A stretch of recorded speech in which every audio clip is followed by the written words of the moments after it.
24 ঘণ্টায় দোকান পোহাৰ খোলাৰ অনুমতি দিয়াৰ পাছতে ৰাজ্যজুৰি প্ৰতিক্ৰিয়াৰ সৃষ্টি হৈছিল। খুৰাৰ বিপণীসমূহৰ ক্ষেত্ৰত কি হ'ব? নিশা 2 বজালৈকে খোলা থাকিব নেকি বাৰ খুৰাৰ বিপণীসমূহ? এই সন্দৰ্ভত কেবিনেটে লোৱা সিদ্ধান্তক পুনৰ স্থিতি স্পষ্ট কৰিছে মুখ্যমন্ত্ৰীয়ে। দোকান পোহাৰ খোলাৰ যি সময় বৃদ্ধি কৰা হৈছে সেই নীতি নিয়ম খুৰাৰ বিপণীৰ ক্ষেত্ৰত কোনোপধ্যে প্ৰযোজ্য নহয়। এই ক্ষেত্ৰত এতিয়ালৈকে কোনো সিদ্ধান্তই গ্ৰহণ কৰা হোৱা নাই। এই সন্দৰ্ভত এক অযথা বিতৰ্কৰ সৃষ্টি হৈছে বুলি মন্তব্য কৰিছে মুখ্যমন্ত্ৰীগৰাকীয়ে। খুৰাৰ বিপণীৰ ক্ষেত্ৰত সময়সূচী বৃদ্ধিৰ নিয়ম বলবৎ নহয়। গুৱাহাটীৰ বাৰসমূহে খোলাৰ সময় বৃদ্ধিৰ বাবে দাবী কৰি আহিছে। তেওঁলোকক অতিৰিক্ত সময় লাগে। বাৰসমূহ 12 বজাৰ পৰিৱৰ্তে আৰু অধিক সময় দিয়াৰ বাবে দাবী কৰিছে তেওঁলোকে। এই সন্দৰ্ভত চৰকাৰে এতিয়াও কোনো সিদ্ধান্ত লোৱা নাই। 24 ঘণ্টা দোকান খোলাৰ লগত খুৰাৰ বিপণীৰ কোনো সম্পৰ্ক নাই। অসমৰ পৰিৱৰ্তনৰ বাবে মানসিকতা সলনি হ'ব লাগে। ঋণাত্মক চিন্তাৰ বাবেহে খুৰাৰ বিপণীৰ কথাটোৱে চৰ্চা লাভ কৰিলে।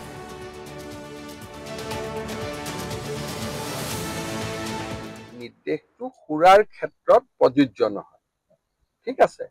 কিন্তু গুৱাহাটীত ৰেষ্ট্ৰ বাৰখিনি এটা ডিমাণ্ড কৰি আছে যে আমাৰ 12টা বজাত দোকানখন আমি বন্ধ কৰিব লাগে।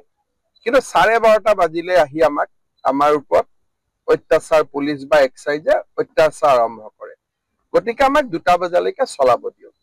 কালিও মই কৈছো যে এইটো ক্ষেত্ৰত আমি সিদ্ধান্ত লোৱা নাই, আমি বিবেচনা কৰিম। কিন্তু ইয়াৰ আৰু তাৰ দুটা ইস্যু বেলেগ বেলেগ। 24 ঘণ্টা দোকান খোলাৰ লগত খুৰাটো আপোনালোকে লিংক কৰি দিলে যোৱাকালি, সেইটোতো ময়ো বুজি নাপালো। দুটা সম্পূৰ্ণ বেলেগ বেলেগ ইস্যু। মই কৈছো যে গুৱাহাটীত কিছু এটা দাবী আছে যে 12টাৰ পৰা 2টা কৰি দিব পাৰি নেকি। তাকো যিখিনিয়ে ভাত তাত খাই মানে ৰেষ্টুৰেণ্টটো বাৰো এনেকুৱা কৰিব নাপায়। দুখীয়া মানুহৰ কাৰণে আমি কিবা এটা ভাল কাম কৰিছো, আপোনালোকে এনেকুৱা প্ৰশ্ন সুধিব নাপায়। এই যে মানসিকতাটো, মইতো কৈছো যে অসমৰ পৰিৱৰ্তন হলে মানসিকতাৰ পৰিৱৰ্তন হ'ব লাগিব। মই কৈছো 24 ঘণ্টা দোকান খোলা ৰাখিব, আপোনালোকে কোৱা নাই মন্দিৰ খোলা ৰাখিব নেকি? আপোনালোকে কোৱা নাই বাছ আস্থান খোলা ৰাখিব নেকি? আপোনালোকৰ মাইণ্ডটো লগে লগে মদত গৈছে যে মদৰ দোকান খোলা ৰাখিব নেকি। তাৰমানে এটা চিন্তা কৰক, আমি কিমান ঋণাত্মক পৰিৱেশত বাস কৰো। কোনেও কিন্তু নুসুধিলে ছাৰ মন্দিৰো খোলা থাকিব নেকি, ছাৰ নামঘৰো খোলা থাকিব নেকি। হঠাৎ কৰি প্ৰশ্নটো সুধি দিলে যে মদো খোলা থাকিব নেকি। তাৰমানে আমি অসমীয়া মানুহে যদি মানসিকতাৰ পৰিৱৰ্তন নকৰো, আমাৰ অসমখনক আমি কেনেকে ডেভেলপ কৰিম।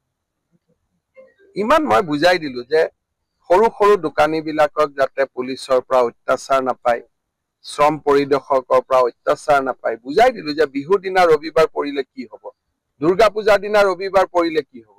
কিন্তু আপোনালোকৰ মাইণ্ডটো মদত লাগি আছে। এইটো কোৱা নাই যে নামঘৰো খোলা থাকিব নেকি, মন্দিৰো খোলা থাকিব নেকি।